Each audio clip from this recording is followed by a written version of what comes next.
In this video, we're going to look at the mixer, which is what we use to control the level and panning of all the tracks, and also to add plugins and effects to the individual sounds. So I'm going to use this button here. We can also use F9 to get it, and this is a free moving window.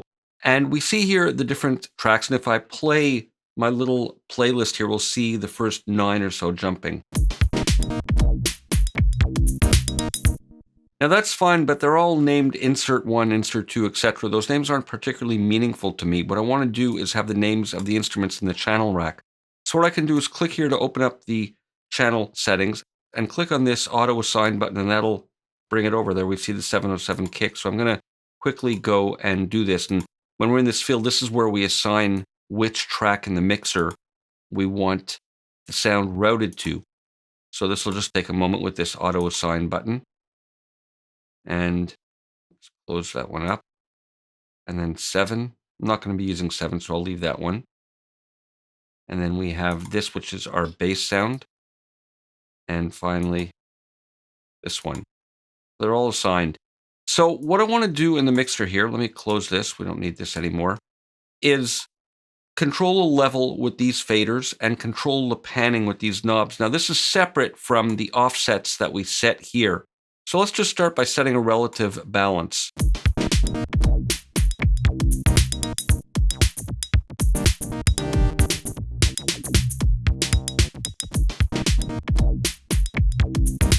I've got a little bit of panning on the kicks, and I've lowered my keyboard sound a little bit.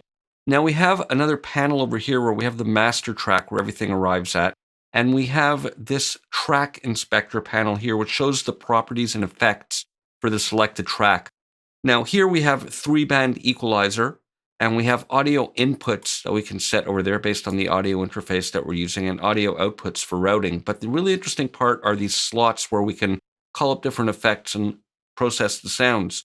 So I'm going to start with this synth keyboard sound that I have, and I can click here and I'll get a list of effects. I'm going to start by just going to some chorus.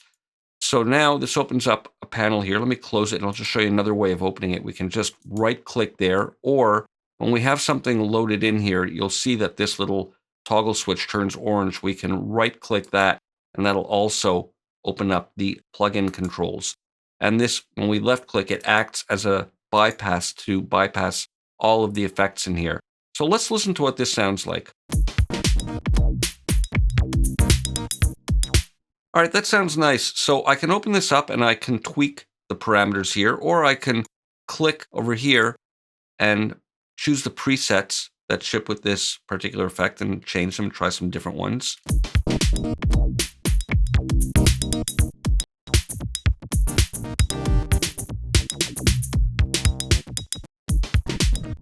I like that default one. The other thing I can do here is go browse presets, and it'll open up the browser right to the section for that plugin and the presets for that. But I'm going to close the browser for now.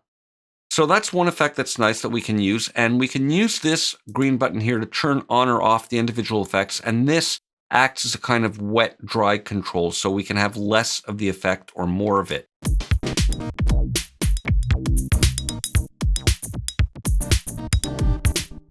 So let's try another plugin here. I'm going to go to maybe some distortion, and let's load up hardcore, which is kind of a guitar amp processing sound. All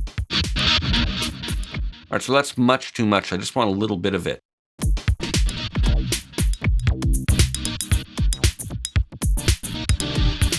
And maybe we can try something after it here.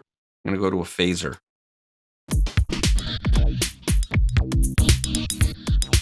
And same thing to adjust the parameters. I can do it from here or select the presets there.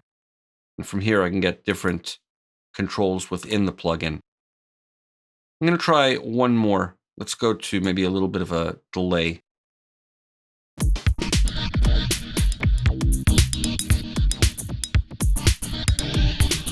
So that's really nice, colorful sound. I'm going to lower the volume a bit. Now, let's say I want to change the order of these effects. One really easy way to do it is just use the mouse wheel. There, I've just moved the delay on top of the phaser. Another way to do it is clicking this triangle here, and we can go move up or move down. We can also replace plugins here. We get the same plugin picker, and we can change what's in a slot. So again, these will turn the individual ones on or off, or this will turn the entire rack here on or off.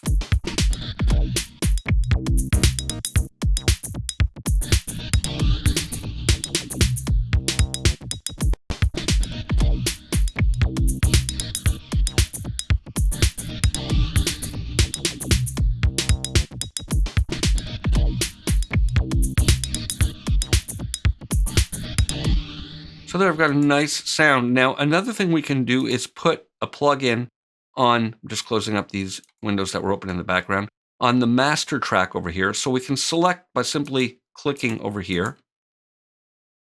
And we can select the master track over here, and we'll see the name over here. And I'm going to put a limiter on here so that we can get as much volume as we can out of this, and it'll affect all of the tracks together that are routed to here. So this will allow us to bring up the overall level. I'm going to set a ceiling a little bit below full value, and we'll dial some gain in.